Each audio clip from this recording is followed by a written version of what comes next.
So today, we are grabbing some canned tuna, truly one of the most basic pantry staples in the world, and creating an extraordinary Spanish recipe.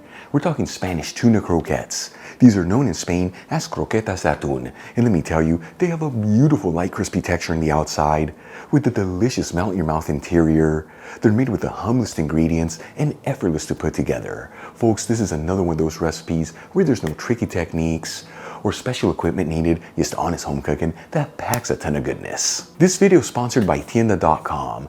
La Tienda is an online superstore focusing on selling all things Spain for your home and kitchen, and they've been around since 1996. And like I always tell you, they have the biggest selection of artisan Spanish ingredients like queso manchego, the famous jamón serrano and jamón ibérico, Marcona almonds, olives, the beautiful canned seafood from Spain, and all the spices you need to make all your favorite Spanish recipes, among so many other great ingredients. And let me tell you, when it comes to cookware, they have an amazing selection of authentic Spanish paella pans that range in size from 2 servings all the way up to 50 servings, and they even offer classic grilling systems. That way you can always perfectly cook your paella. Folks, visit Tienda.com, let them know Albert from Spain on a Fork sent you there, and make sure to use coupon code on a Fork during checkout for 10% off your order.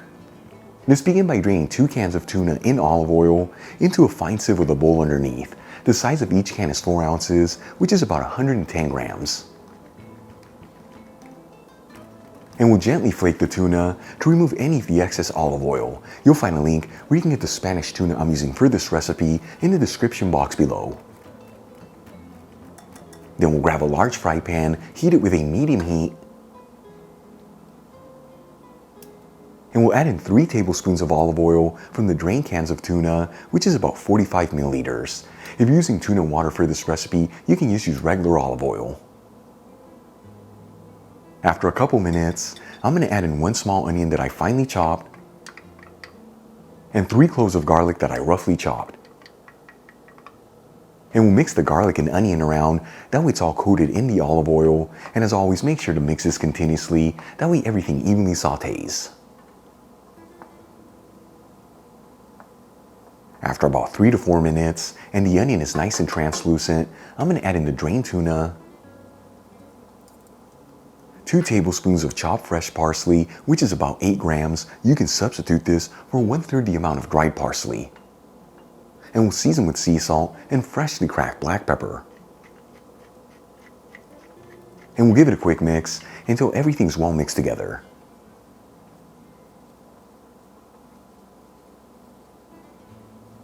Then we'll add in a 1/4 cup of all-purpose flour, which is about 30 grams. To make this recipe gluten-free, you can substitute this flour for a gluten-free flour. And we're going to continue to mix this and go for about 2 minutes. This is enough time to cook off the flavor in the flour. That way the flavor of the flour doesn't overpower the croquettes. After about 2 minutes and the flavor in the flour has been cooked off, I'm going to add in 1 cup of milk, which is 240 milliliters.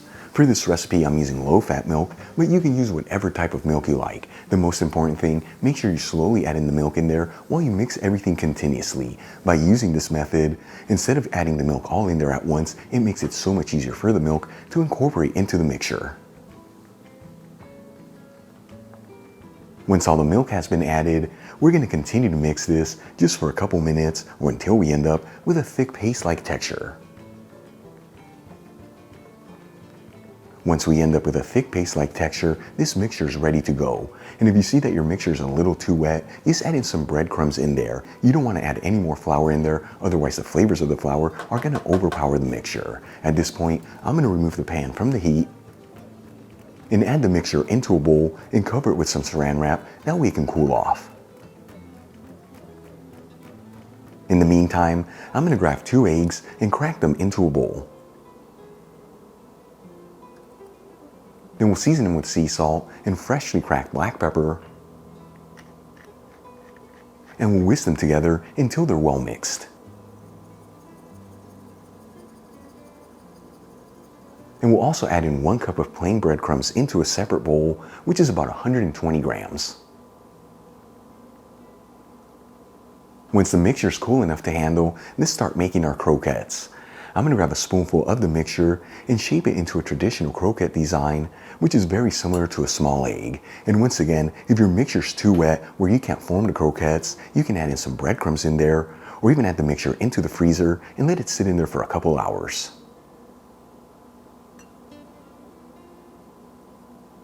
Then we'll coat each one in the eggs, and then into the breadcrumbs, making sure they're evenly coated all around.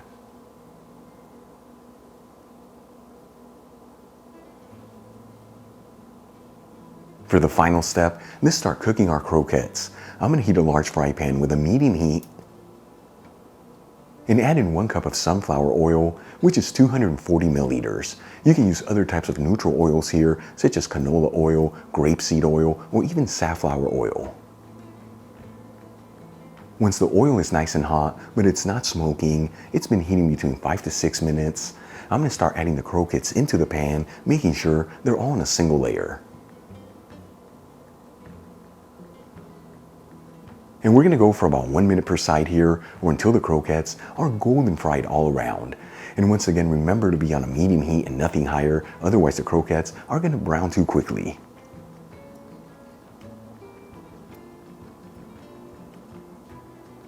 Once the croquettes are golden fried all around, they are ready to go. I'm going to start removing them from the fry pan and transferring them into a dish with some paper towels. And let me tell you, those paper towels are essential here as they're going to soak up any of the excess oil. And as for the remaining oil in the fry pan, I'm going to run it through a fine sieve and into a pitcher. This is going to clean up that oil, that way you can use it on future recipes. Alright, let's start plating our dish. I'm going to add in a couple of the croquettes into a serving plate,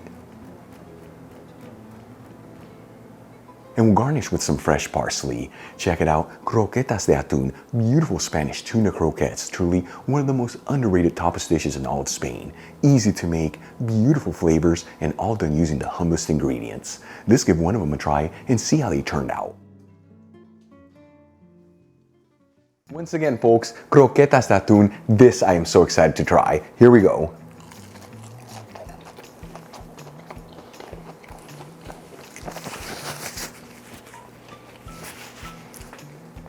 Beautiful light crispy texture on the outside, and the inside just melts in your mouth. You know, hard to believe that we grabbed a couple cans of tuna with some other basic ingredients and created something so delicious. Folks, give these a try at home, serve them as a tapas appetizer like you do in Spain, or even as a main course, next to a garden salad and a bottle of Spanish wine. Either way, this is what simple and delicious Spanish home cooking is all about. Really quick before I go, shout out to a couple of my patrons, Hollis Helmichi, Sam Cohen, Kent Anderson, Grace Suarez, and Amy Martinez. And guys, thank you so much for being patrons of Spain on a Fork. You know how much I appreciate you. If you enjoyed today's video, hit that like button as it really helps out the channel. Leave me a comment below. And as always, don't forget to share this video with your family and friends. That way our Spain on a Fork community can continue to grow. Till the next time, hasta luego.